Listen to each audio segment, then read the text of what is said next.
वंदे मातरम को तो हर कोई मानता है। आज़ादी की लड़ाई से वंदे मातरम जन्मा। आरएसएस या भारतीय जनसंघ या भारतीय जनता पार्टी ने कभी नहीं गाया। तो सबसे पहले तो इन्हें जाना चाहिए देश छोड़। अशफाक उल्लाह खां मुसलमान नहीं थे क्या? मौलाना आज़ाद मुसलमान नहीं थे? बेरोजगारी कैसे दूर हो, शिक्षण संस्थान कैसे खुले, मेडिकल कॉलेजों में कहीं डॉक्टर नहीं है, इलाज नहीं है, दवाइयाँ नहीं है, वो कैसे हो? इस्लाम को मानने वाला अपने वालिद के सामने भी सजदा नहीं करता। सारे जहाँ से अच्छा हिंदुस्तान हमारा। कभी आरएसएस के किसी शिविर में गाया गया हो? वंदे मातरम को लेकर के संसद में काफ़ी लंबी बहस हुई और इस बहस को वंदे मातरम पे सबसे लंबी बहस माना गया है। तो उसी के बारे में चर्चा करने के लिए फ़िलहाल मेरे साथ मौजूद हैं सपा नेता प्रमोद त्यागी जी। से इनसे बातचीत कर लेते हैं। इस पूरे मामले को लेकर के किस तरीके से देखते हैं, जैसे इस वक्त में जो है काफ़ी लंबी बहस वंदे मातरम को लेकर के संसद में। देखिए, वंदे मातरम बंकिम चंद्र जी ने लिखा था और वो आज़ादी की लड़ाई का एक ऐसा तराना था कि आज़ादी के क्रांतिकारी हों, कांग्रेस के वर्कर हों, कांग्रेस के तो हर सम्मेलनों में पहले वंदे मातरम गाया जाता था। बल्कि मुझे ताज्जुब है, भारतीय जनता पार्टी और राष्ट्रीय स्वयंसेवक संघ ने कभी वंदे मातरम नहीं गाया। और इन्होंने जो है वंदे मातरम का विरोध किया।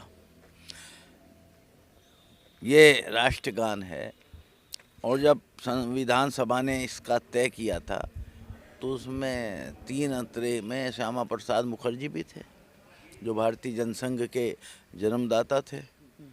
तो आप आलोचना करते हैं नेहरू की, तो श्यामा प्रसाद मुखर्जी की क्यों नहीं करते? नेहरू ने थोड़ी तय किया ये तो पूरी संविधान सभा ने तय किया।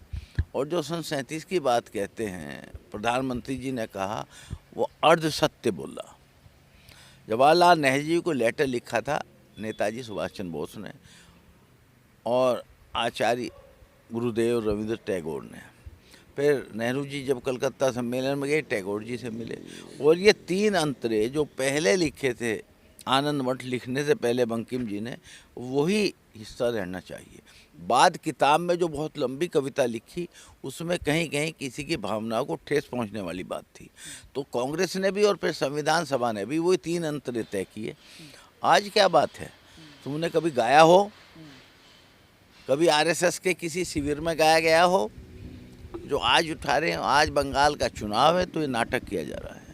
ये वंदे मातरम की बहस इर्रेलेवेंट है।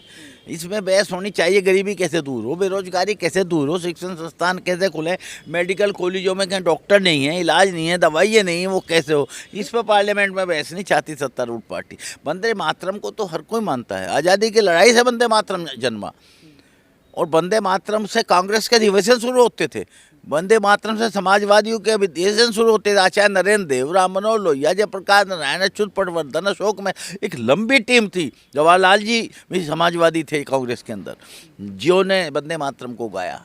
वंदे मातरम एक तराना था, उसको किसी सांप्रदायिक आधार पर नहीं गाया गया। उस देश को, अंग्रेजों को भगाने के लिए, चेतना जगाने के लिए गाया गया। आज क्या थी? आज वंदे मातरम को आप क्रिटिक बनाना चाहते हैं, इसलिए बंगाल में आप विभाजन चाहते हैं। देश हित नहीं है ये, ना जनतंत्र हित है ना देश हित है। देश हित तो यह है कि वो बात करो जिससे देश के नौजवानों को, गरीबों को, किसानों को, मजदूरों को, छोटे व्यापारियों को लाभ मिले, तालीम मिले, रोजगार मिले, अच्छे आईआईएम खुलें, अच्छे एम्स खुलें, अच्छे आईआईटी खुलें, जगह जगह और सुविधाएं। ये काम इन पर बहस नहीं कराते प्रधानमंत्री जी। उनको तो वोट चाहिए। अब वंदे मातरम को लेकर के उनके मंत्री जी को पता नहीं बंकिम चंद्र कौन थे। बहस अगर आपने सुनी हो, क्या शब्द प्रयोग करते थे बंकिम जी के लिए, वो उनको तो मालूम ही नहीं है। ना वो पढ़ते हैं, ना देश की इतिहास को जानते हैं, ना देश की स्वतंत्रता आंदोलन में वो थे नहीं जो स्वतंत्रता आंदोलन का इतिहास जानते। तो वंदे मातरम तो हमारे देश की आज़ादी का तराना है।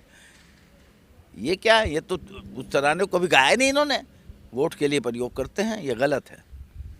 कहा यह जा रहा है कि जो वंदे मातरम नहीं कहेगा उसे देश से चला जाना चाहिए, और इस तरीके के नारे भी लगाए जाते हैं काफ़ी जगह कि देश में रहना होगा तो वंदे मातरम कहना होगा। देखिए, वंदे मातरम जो नहीं कहता देश से चला जाना चाहिए था, तो आरएसएस के किसी आदमी को यहाँ रहना नहीं चाहिए था।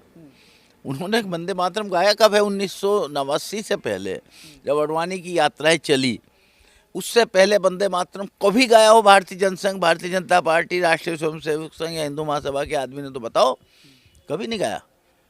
कांग्रेस के आंदोलन में तराने के रूप में गाया जाता था गांधी जी के टाइम में, और सरदार भगत सिंह हो या आज़ाद हिंद फौज में सुभाष चंद्र बोस हों, उन सब में गाया जाता था। आरएसएस या भारतीय जनसंघ या भारतीय जनता पार्टी ने कभी नहीं गाया। तो सबसे पहले तो इन्हें जाना चाहिए देश छोड़ के, और किसी ने नहीं ऐतराज़ किया। मौलाना आज़ाद भी थे उसमें, रफ़ी अहमद किदवई भी थे उसमें, जिन्होंने तय किया कि वंदे मातरम के 3 अंतरे राष्ट्र के रूप में रहेंगे।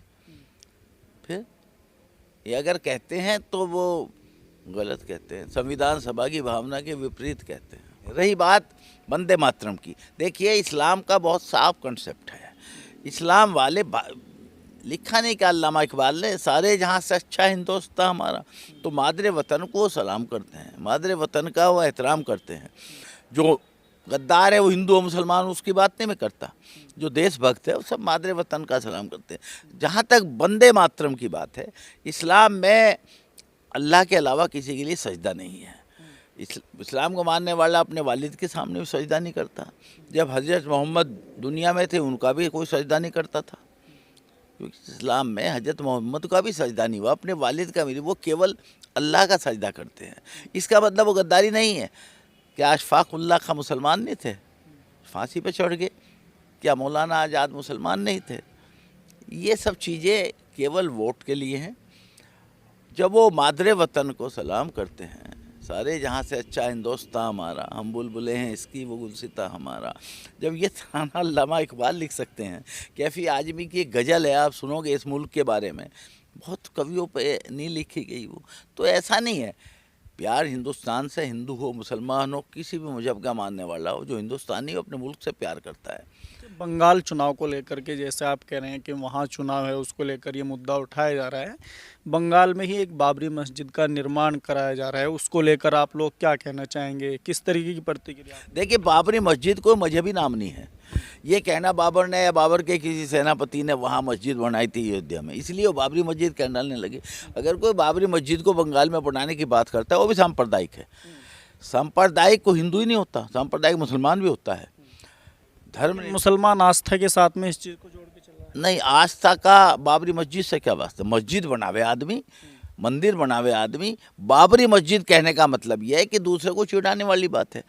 इस्लाम में अपनी ज़मीन पर, जिस ज़मीन में विवाद नहीं है, वहाँ इबादतगाह बनाई जा सकते हैं, और वो कोई भी बनावे इबादतगाह, अच्छी बात है, मस्जिद बननी चाहिए। लेकिन उसका बाबरी मस्जिद नाम लेना ही कहाँ का सही बात है।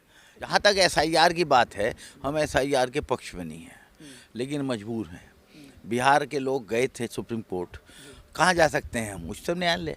उच्चतम न्यायालय ने SIR कराना चुनाव आयोग का अधिकार क्षेत्र मान लिया।